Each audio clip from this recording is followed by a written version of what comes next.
Once again, welcome to another episode of Successful Marketing, Sales, and Relationship for Adult Business Owners and Entrepreneurs. I am your host, Sadon Long.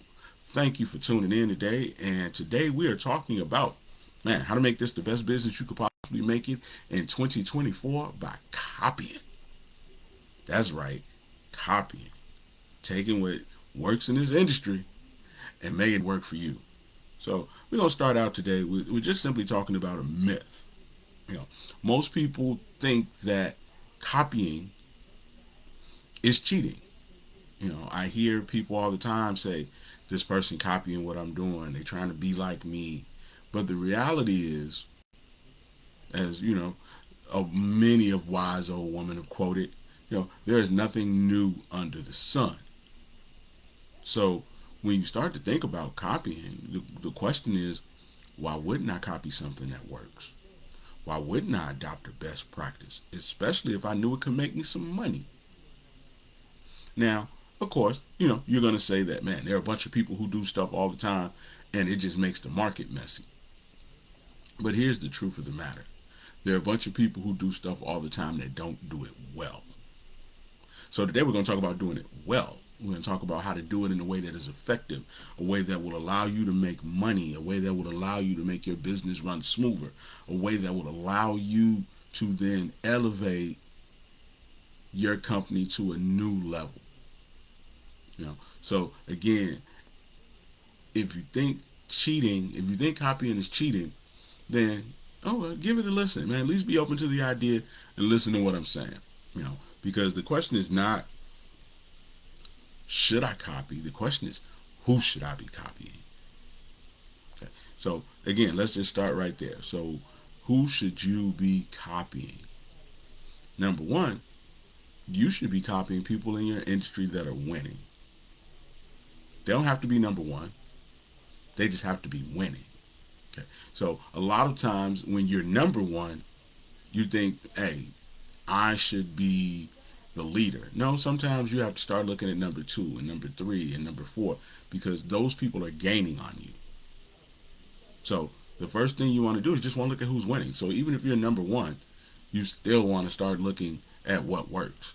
I'll give you an example. I have a client who we were starting to make some real waves in an industry, and all of a sudden I started realizing the leader in that industry was still in my work.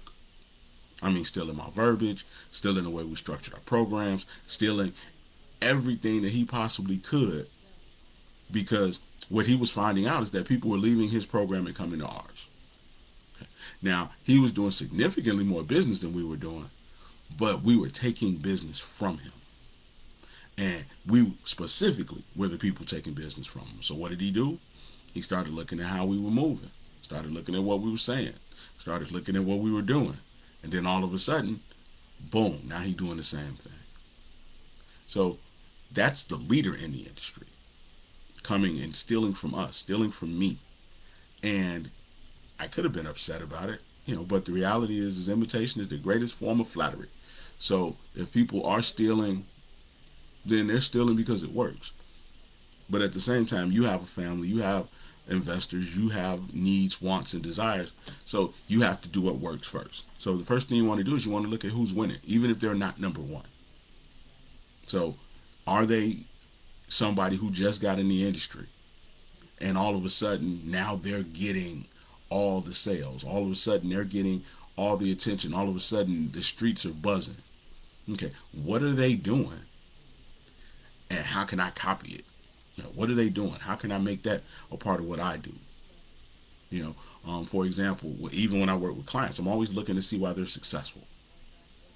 So if it's because they do more videos than everybody else, then okay, well maybe I need to crank up my videos. Okay, if it's because they answer the phone for customers, then maybe I need to start answering the phone for customers, because I see that is something that is impactful. If it's the fact that they get out and they network and they go to more meetings than everybody else, then okay, well maybe I need to start going to meetings. Okay, because success leaves clues. Shout out to Tony Robbins. So you have to start looking at the threads in other people's businesses that make them successful. You know, so again, it could be marketing, it could be the website, it could be the copy, the things that they're saying, the things that they're doing in the videos. But you have to start looking at the people who are winning. You know, and I say people who are winning because sometimes number one in 2023 will never be number one again. You could have copied IBM a couple years ago and you would have been out of business now. You could have copied Kmart and you'd be out of business now. But if you had been copying a Walmart or you had been copying, um, you know, Dre's, what is it? Beats by Dre. You would have then been like, oh, okay, cool. I'm getting companies that are on the upswing. So if you're following the companies that are on the upswing, now you start to see what they're doing differently. You know, so again, that's the first thing that you want to do. You want to look at the companies that are winning. You want to look at the things that they're doing that are working that you're not doing. And then whatever it is that they're not, whatever it is that you're not doing, that they are doing that works, you want to figure out a way to create your own version. Okay, so again, you want to figure out a way to create your own version. So when we start talking about what to copy, because that's the next thing. It's like, okay, I'm looking, I know who to copy now. Well, what am I looking to copy from them? Okay, what you're looking to copy from them is their best practices. For example, if you see a company that delivers in your space, then you take that and you add it to yours. Because what you don't want to be is you don't want that to be a differentiator between you and them. Like, I would have did business with you, but they deliver. And when I say in your space, I don't just mean locally. I mean whatever options your customer has in order to do business, that you are looking at them as well. Because a lot of times people were getting knocked out because their competition was open earlier, or their competition was open later, or their competition was open on Saturday, or their competition has same day service. Okay, so small little things like hours, same day service, and delivery are things that you can copy. You know, Another thing is, maybe your competition does something specific in regard to engagement. Maybe they go live, maybe they do Q&A. So it's like, all right, well, cool. The people in my industry that are winning, they're doing lives and they're inviting customers on, and now because they're inviting customers on, people are tuning in. So now maybe we need to come up with our own, Wellness Wednesday, or Fitness Friday, or Makeover Monday, because that is something within the industry that works. Now, the idea is to stay innovative, to stay moving forward, and not get left behind. Okay? So when you start to figure out what they're doing that works and you start adopting it, if nothing else, it allows you to still be current. It allows when customers to compare the two to still look at you as a viable option. Okay? Because if they start comparing the two and it is overwhelmingly in the favor of your competition, they're going to use your competition.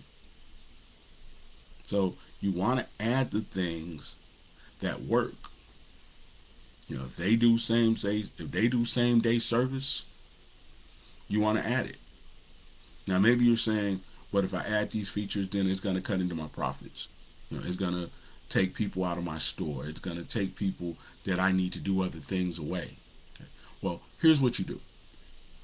In those particular situations, you at least create a package that you can charge a little bit more money for with those things in it. That way the customer still gets what they want and it's still worth your while. An example is if there's same day service. Okay, we have same day service. It's just additional $20. Okay. We have same day service.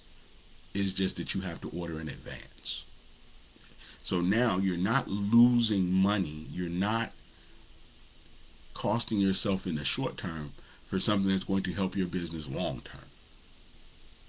So if you have to make some price adjustments, then cool, make the price adjustment so that you can then cover the additional employee, and cover the additional expenses that maybe adding some of these things to your business will cause you to incur.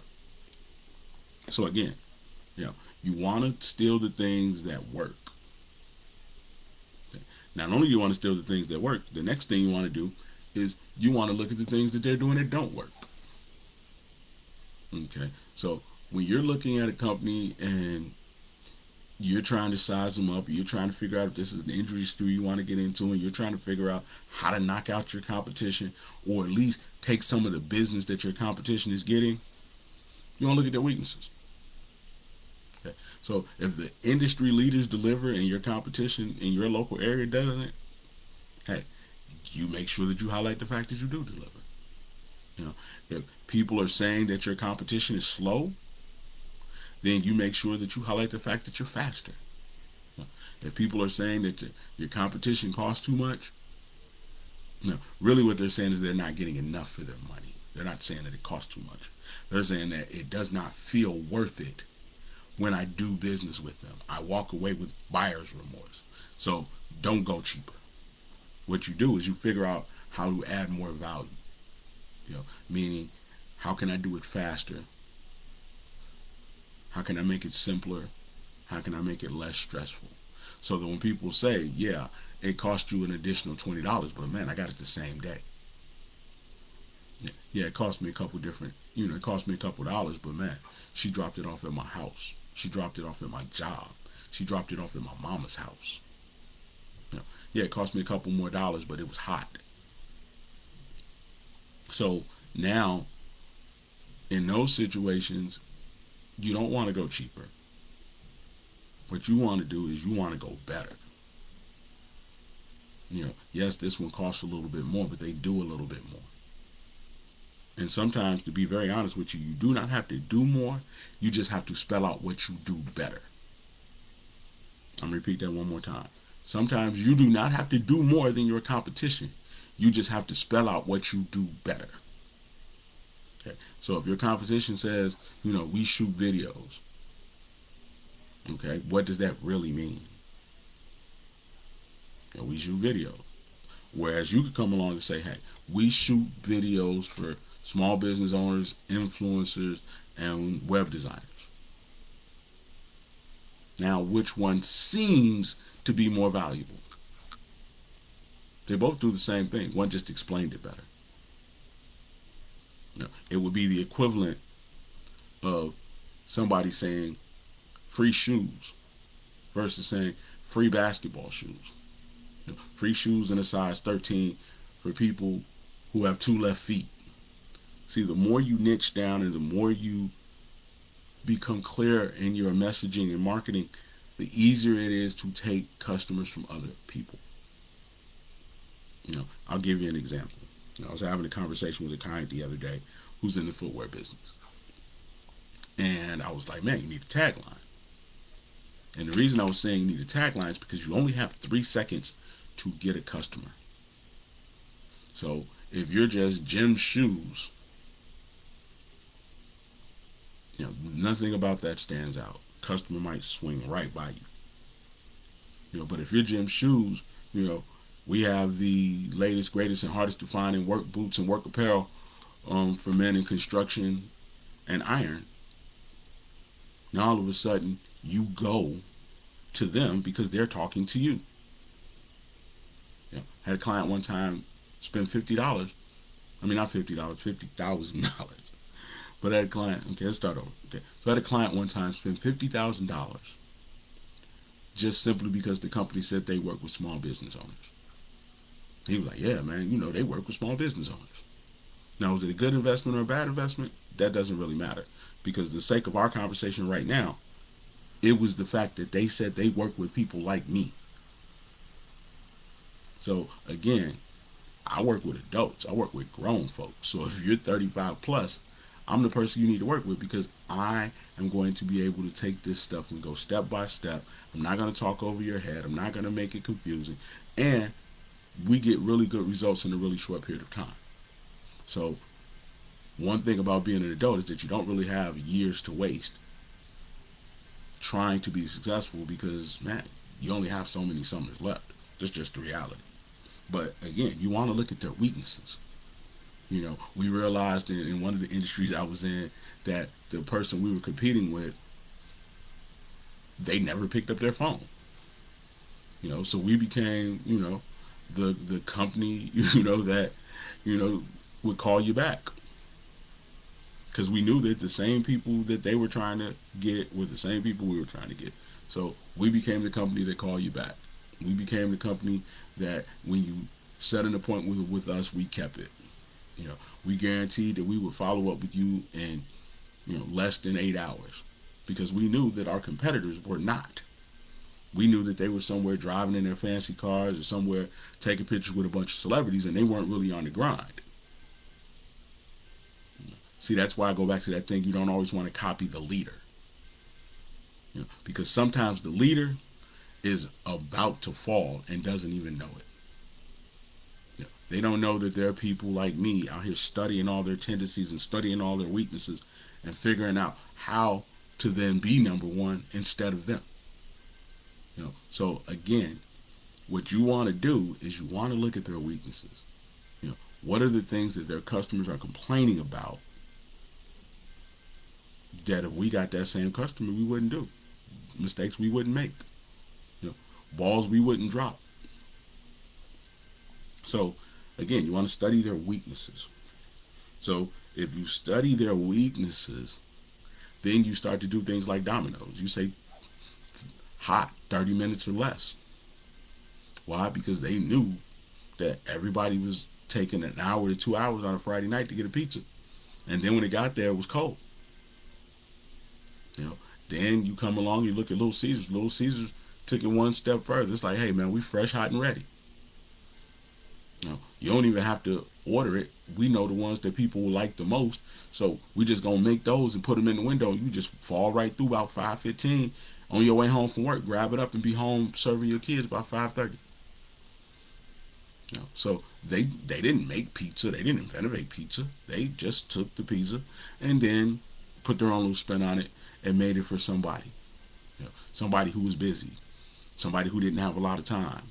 Somebody who needed to get pizza that didn't cost a lot of money but was good enough to eat. They made it for somebody who wanted to take care of their kids but didn't have a lot of money to do it.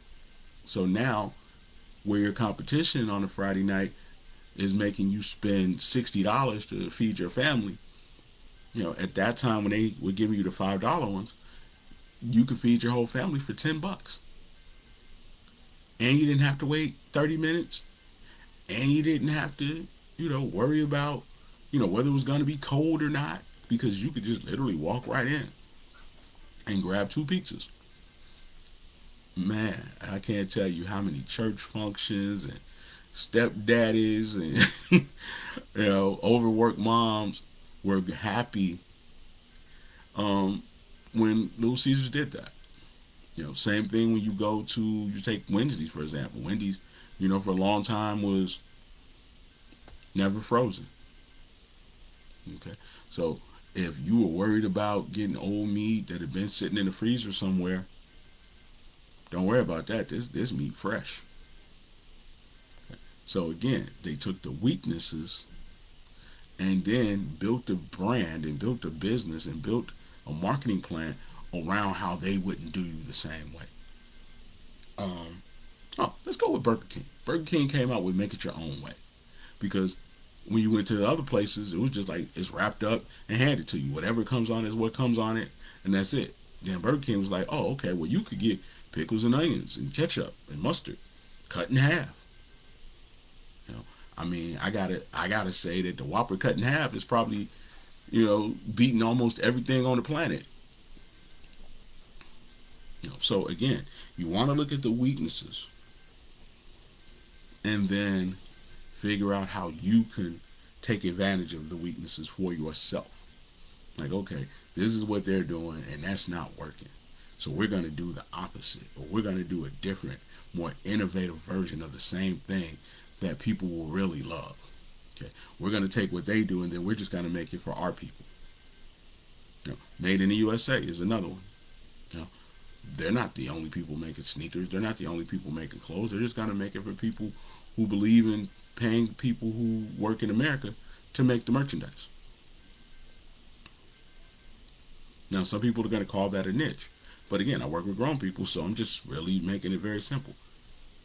Made in the USA is not any different in the sense that they make a different kind of clothing or a different kind of shoe or a different kind of car. They just make it for people who want to support businesses that are USA businesses, that are American businesses, that are businesses that are made in the United States and formed in the United States, who pay people in the United States. So, again, nothing new under the sun. So even if you can't jump into a turnkey business, you can still make your business turnkey by just simply stealing all the best pieces from every other business and making it a part of your own. So again, if you see your competition is out here and they're going Facebook Live,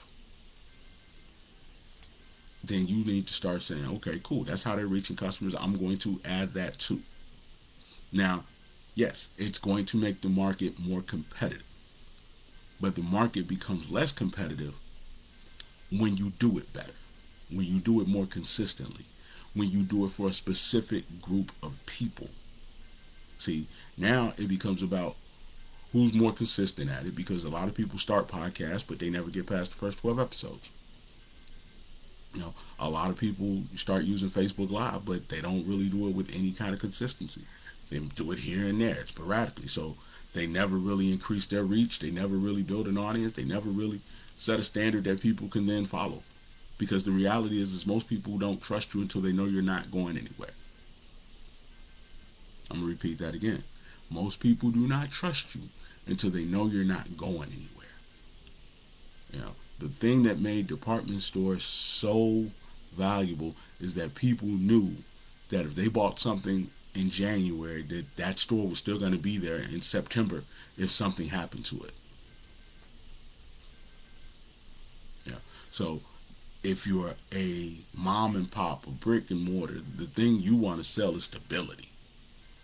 You want to sell, hey, we're going to be here, so if something happens, you can pull up. Because the thing about Amazon is that it's not a person, it's a company.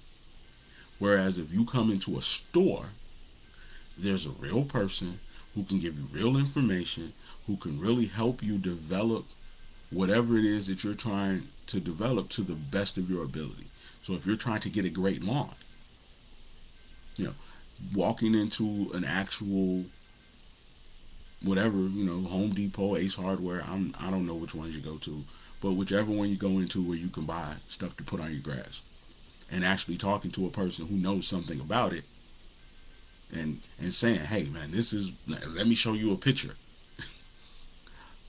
That would be your advantage. So again, you have to look and figure out, where are my strengths, what are their weaknesses, and how do I take their weaknesses and then make them my strengths. Obviously we can talk about self-scouting, and figuring out what you could do better for your own business, and doing an autopsy on yourself at the end of every year to figure out what areas you could have gotten better in, or what areas you didn't get better in,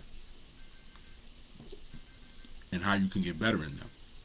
But for today, we're talking about looking at the competition and adding things that work. Because to be quite honest with you, it's easier to look at them a lot of times than it is to look at yourself. Because when you self-scout, then you make a bunch of excuses. But if you just start picking out the stuff that other people are doing that works, you start doing that, then you'll have success. Okay.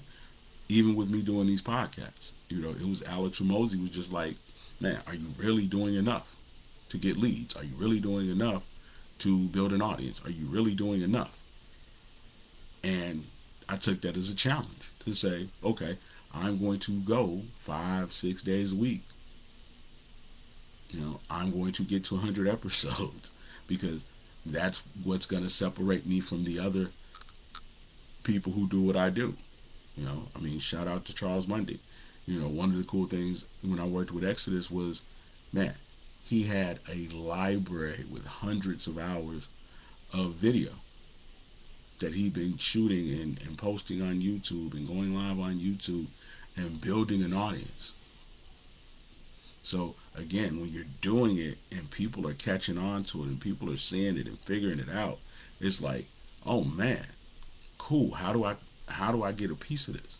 Now that overnight might not be one night, it might be 100 nights. But if you stay in there 100 nights, eventually people catch on, especially if you do what you do and you do it well. Yeah. Because the more you do, the more you can then look at what you do. I had a joke last night that with one of my friends, and I said, hey, right now I'm my favorite television show. Because I'm looking at the videos, I'm looking at how they're turning out, I'm looking at ways to get better. So now you take what you've gotten, what you copied, what you taken from the other companies, and then you look at how you're executing it. And am I really doing it better? Are we improving? And if we're improving and our results are getting better, then you start to see that, hey man, I am gaining on my competition. Hey, I did have more sales this week than last week. Hey, people really are starting to say they saw me or they see me that I don't even really know. People are going back and liking and sharing old video. So again, the consistency that goes with copying. So not only do I want to copy it, I want to be consistent at it so that I can have some information to then assess whether or not what I copied is working better. Because that's how you're going to improve. The other companies have already done all the heavy lifting. The other companies have already done the R&D. They've already made the mistakes. Now you just come in and you just make it better. You come in and you put your little spin on it. You come in and you make it for a group of people who you can serve. Shout out to the Family Life Center. They knew that they had an advantage when it came to serving seniors. So yeah, there's Meals on Wheels all over the city, but they specifically make sure that their focus and focal point is seniors. So because that is their focal point, now they become the leader in that particular area of business. We serve seniors better than anybody else. And if you can pick a niche that is deep, might not be that wide, but it's deep. Now when I say wide and deep, now you can say wide and deep, what the heck does that mean? There's no need to say pause, by the way. But when I say not necessarily wide but deep, I mean that yes, there are not a lot of people that we're trying to reach. We're only trying to reach a specific group of people. But in that specific group of people, there are a lot of them. So we're not trying to reach everybody. We're just trying to reach this group of people. But this group of people is filled with people who need what we're offering, who can pay for what we're offering, who want something similar to what we're offering. Which leads me to another point that I want to share with you guys. People don't want different. People want customized uniformity. They want it to be just like the other one, just better made. And when I say better made, I mean better made for them. They want it to feel like it's being made for them. They don't need you to come with some new kind of barbecue. They just need you to think of ways to make the barbecue that people already make better for them. If you're a senior, for example, tenderness might be something that you care about. I don't need you to come with Korean barbecue. I need you to come with U.S. style barbecue. I just need it to be cooked a little bit longer so that it falls off the bone.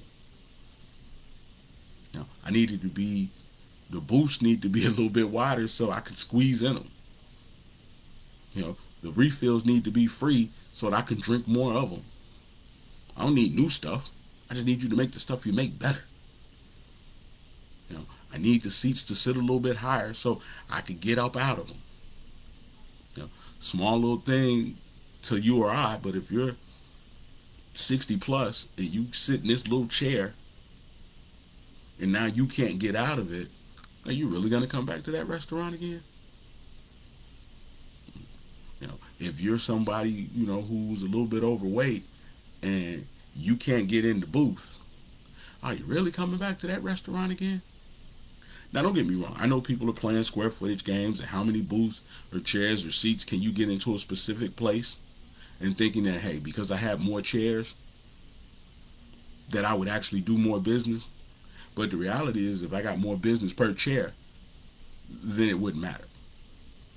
Yeah, you got more chairs than I do, but I got more per sale than you do. So I might be doing way better than you, even though you have more space. I might be doing way better than you because my business model is better. So just shoving a bunch of seats in a place doesn't always guarantee that you're going to have more business. So again, what you want to do is you want to see what works and then make your version of what works. We were laughing and joking about people remixing the remix.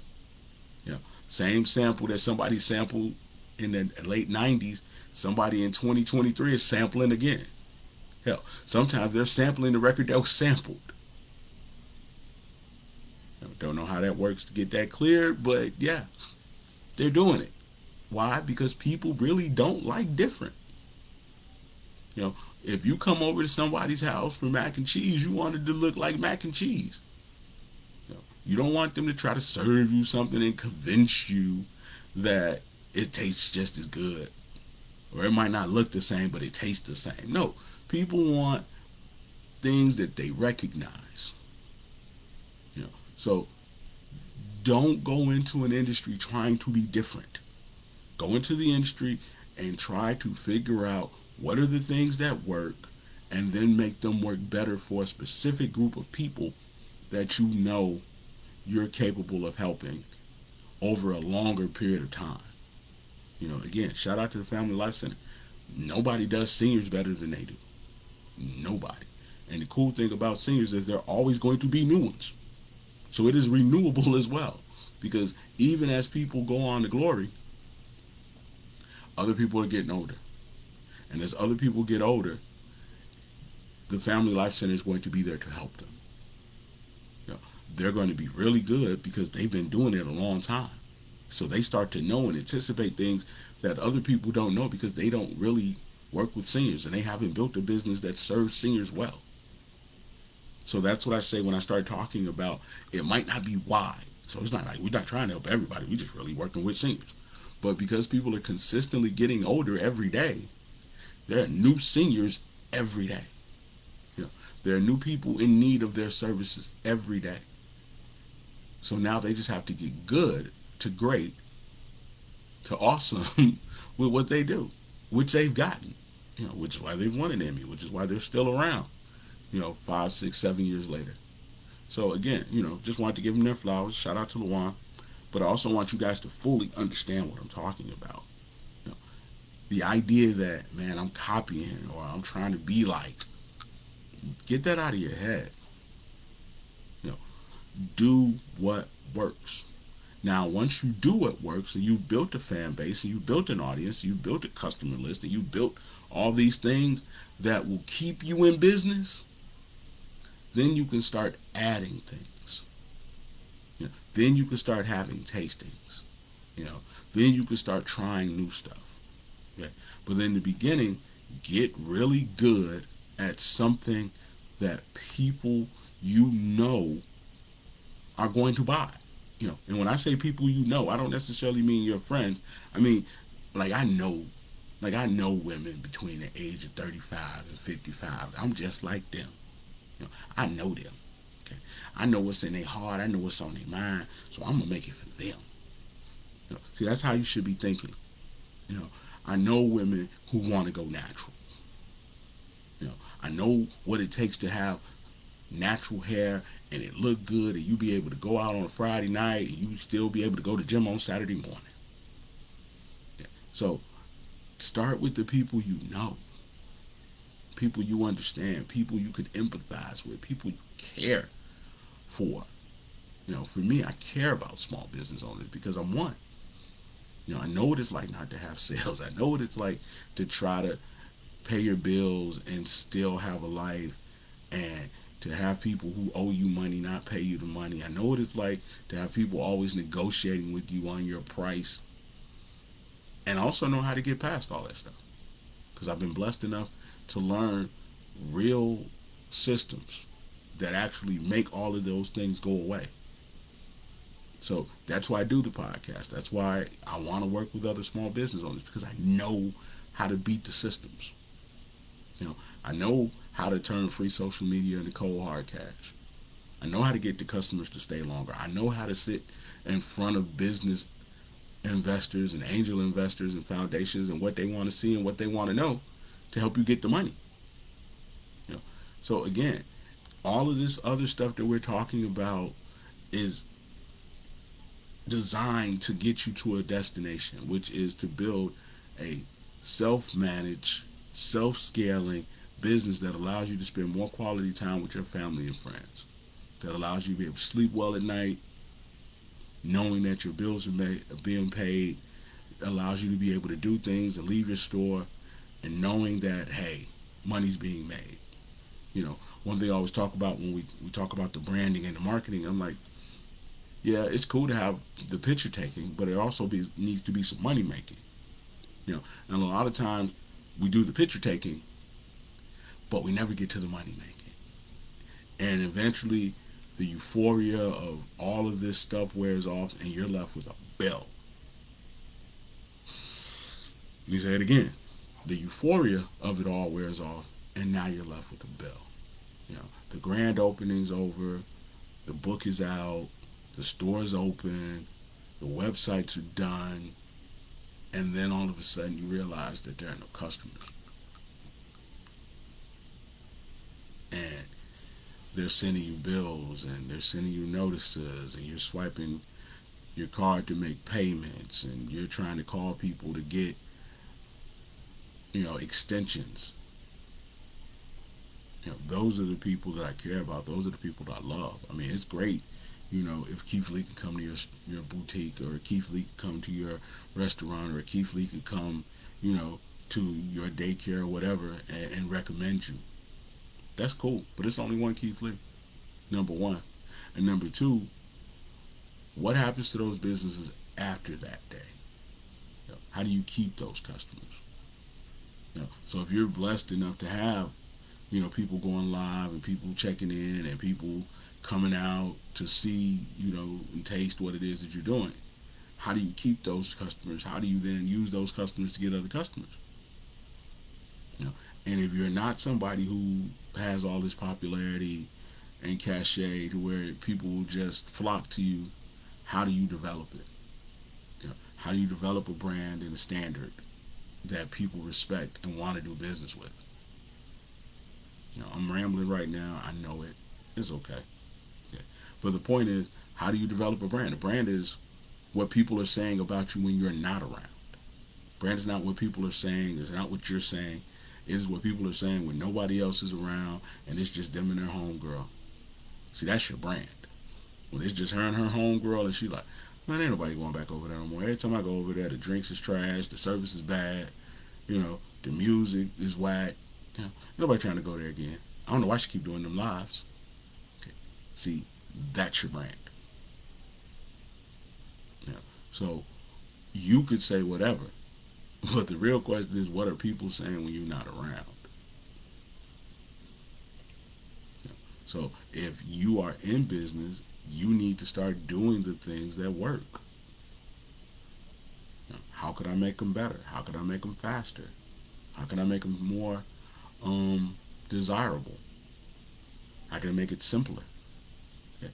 So now, when you do those things and you do them for a specific group of people, a niche that is, not necessarily wide, but deep and filled and renewable, now you have a chance to build that business that I keep talking about. One that has great people that you employ and partner with that are way better than you at whatever it is you hire them to do, whether it be sales, whether it be marketing, whether it be bookkeeping. And then now you can go out and be the face of your company. You can go out and actually be the one who's reading stories at the school. You can go the one who goes to Chamber of Commerce meetings. You could go the one who goes to the golf alley. You could be the one who's actually out there promoting and developing your own personal brand that people will then pay you to be on stages, and people will want to read the books that you write, and people will want to put you on podcasts, and people will want to listen to your podcast. But if you can't get your business right in-house, then you never get to leave the house. You're basically putting yourself on punishment. You're putting yourself on timeout. Because nobody will ever get to see you, because you'll only be in your business. So now when people are having events and you could be making inroads on opportunities, you can't. Oh, and then the other part of that is that if you're not making any money, even if you do get out and you network, you can never really fully take advantage of it. Because now you don't have the money. So even if a good play does come your way, somebody's got an opportunity to jump in on some stock, or an opportunity to jump in, on, one of these cannabis companies or something, shout out to Viola, you don't have the money to get in. Which, again, I mean, I've been there. I know what it feels like to be sitting here knowing this is a good deal. And, man, but how much money? Oh, man, I ain't really got that. What do I do? Oh, well, let me try to back out now, and slide out, and not return their calls, and duck them until the very last minute, and then it's over. But realistically, if the business was running smooth and you were making money, you'd be a part of these other things. Because the reality is that first business just sets you up to make more money. It just sets you up to now be able to use your name, image, and likeness to do other business. Because when you look at famous people, whether locally or globally or nationally, other people want to do business with them. I mean, you look at Michael Jordan, Chevy wanted to do business with Michael Jordan. But if you're the Michael Jordan of your city, people want to do business with you. They want to come to events that you host. They want to come to retreats that you host. They want to go to summits that you host, parties that you host. The mayor wants to take pictures with you and come to your spot, because you're the one who has the crowd. You're the one who has the people. You're the one who has the list of people willing to follow.